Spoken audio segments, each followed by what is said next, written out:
नाफेड अंतर्गत खरेदी केले जाणारे सोयाबीन खरेदी केंद्र 25 तारखेपासून चालू झालेत. आता मी नांदेडच्या अर्धापूर येथील नाफेडच्या खरेदी केंद्रावर आहे. खरं तर नांदेड, अर्धापूर आणि मुदखेड या 3 तालुक्यासाठी जे आहे ते नाफेडद्वारे या ठिकाणी सोयाबीनची खरेदी केली जाते. मात्र यावर्षी जे आहे ते शेतकऱ्यांना नाफेड केंद्राकडे पाठ फिरवण्याचं चित्र आपल्याला पाहायला मिळतं. आपल्यासोबत नाफेडचे कर्मचारी आहेत, त्याचबरोबर शेतकरी आहेत.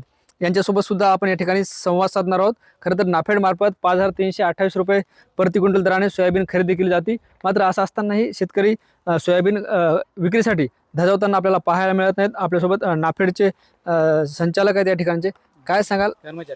कर्मचारी आहेत. काय सांगाल जे आहे ते शेतकऱ्यांना जे आहे ते अक्षरशः इकडे पाठ फिरवण्याचं चित्र पाहायला मिळालं. 25 तारखेपासून सोयाबीनची खरेदी सुरू केली. किती नोंदणी झाली आणि किती खरेदी झाली?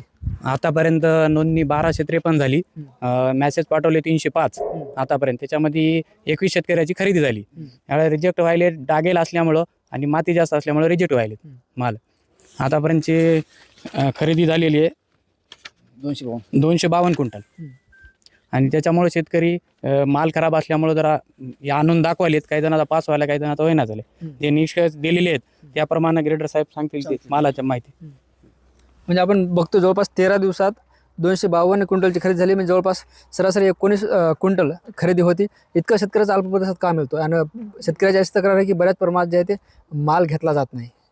मालाची प्रत जी आहे यावेळेस कशी आलेली आहे, मालाची प्रत डॅमेज, मातीचं प्रमाण भरपूर आहे, त्याच्यामध्ये जाळीचं प्रमाण आहे. जे निकष आम्हाला वरीती चालतील त्याप्रमाणे माल घेणं आम्हाला अनिवार्य आहे. जो माल आम्ही इथून पास जरी केला तरी तो पुन्हा रिजेक्ट व्हायचे चान्सेस असतात. त्याच्यामुळं माल अप्रतिम क्वालिटी देणं हे गरजेचं आहे. त्याच्यामुळं आम्ही माल मालामध्ये समजा जर जाळ किंवा डॅमेज किंवा मातीचं प्रमाण असेल तर तो माल आम्ही घेऊ शकत नाही. तर मग सगळं अतिवृष्टी झाली त्याच्यामुळे माल डागेत झाला. यात शेतकऱ्याचा काय दोष आहे? आता याच्यात शेतकऱ्याचा पण दोष नाही, याच्यात खरं म्हणजे कुणाचाच दोष नाही. कुणालाही दोष देऊन काही इथं सार्थ होणार नाही. याच्यात दोष कुणाचाच नाही. हा दोष निसर्गाचा दोष आहे. याच्यामध्ये आपण काय करणार? आता जे निकष मला पण जे दिलेले आहेत त्याच्या व्यतिरिक्त मला एक्स्ट्रा काही एफर्ट करून समजा माल खरेदी करू शकत नाही. कारण मला पण काही नियम अटी आहेत, त्याच्या अंतर्गतच करू शकतो. आणि आपण बघतोय आपल्यासोबत का काय नाव आहे? माझं प्रभाकर दत्तानंद जगताप, गणपूर. काय सोयाबीन आणलं? सोयाबीन दाखवायसाठी परत आणली. काय म्हणले तुम्ही? अजून काय दाखवलं नाही. काय आता काय दाखवतात, काय निकस लावतात पाहता ग्रेडर साहेब. बरं.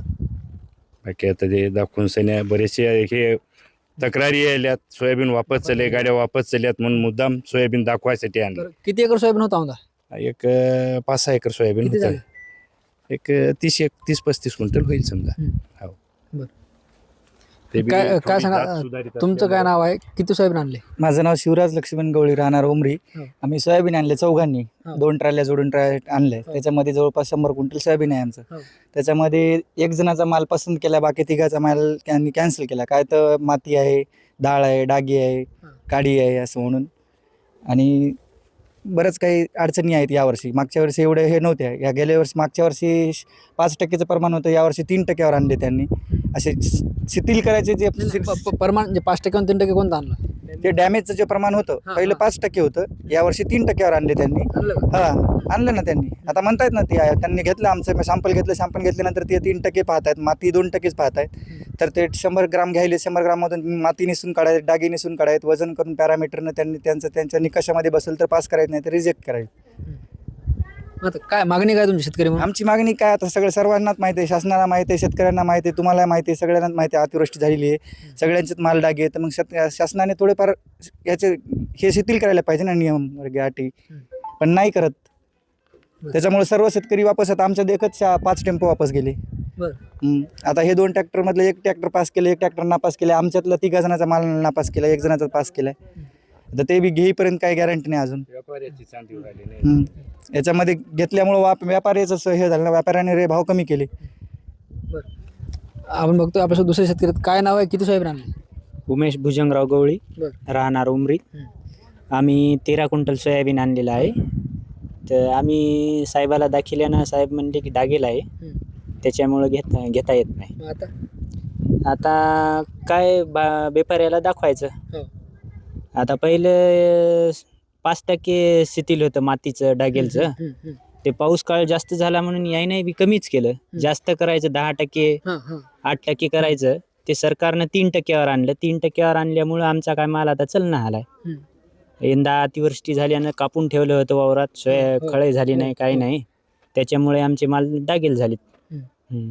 तर मला सांगा, आता 5,328 रुपये इथं भाव आहे. हो. खाजगी बाजारपेठेत किती भाव आहे आता? खाजगी बाजारपेठेमध्ये नाफेडचं हे केंद्र चालू व्हायच्या आधी 47-48 भाव होता. हे चालू झाल्यावर 2-3 दिवस भाव राहिला हो. 47-48.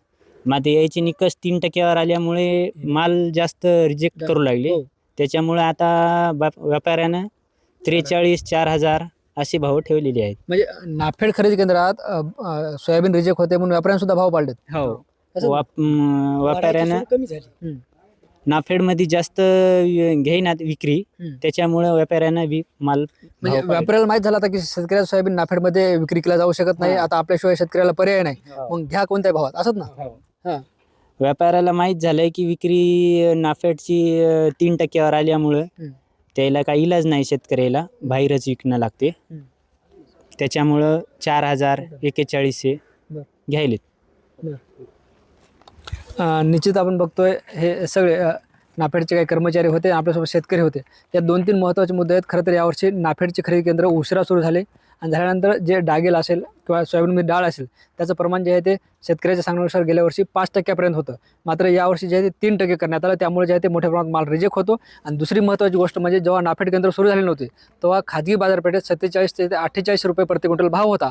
मात्र ज्या प्रमाणात नाफेडमधून मोठ्या प्रमाणात सोयाबीन घेतलं जात नाही, त्याची सोयाबीनची विक्री होत नाही, नाफेड केंद्रावरून जे आहे ते सोयाबीन रिजेक्ट केलं जातं, तेव्हा व्यापाऱ्यांनी हीच संधी साधून जे आहे ते सोयाबीनचे सुद्धा भाव पाडले.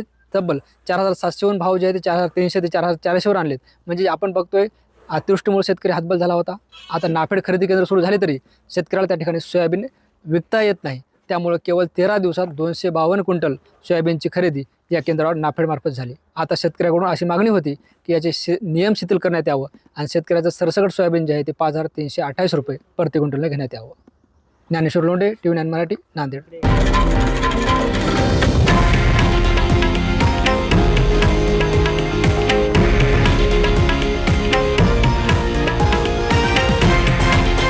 हे आहे देशातील नंबर 1 न्यूज नेटवर्क आणि आपण पाहत आहात TV9 मराठी, एकमेव.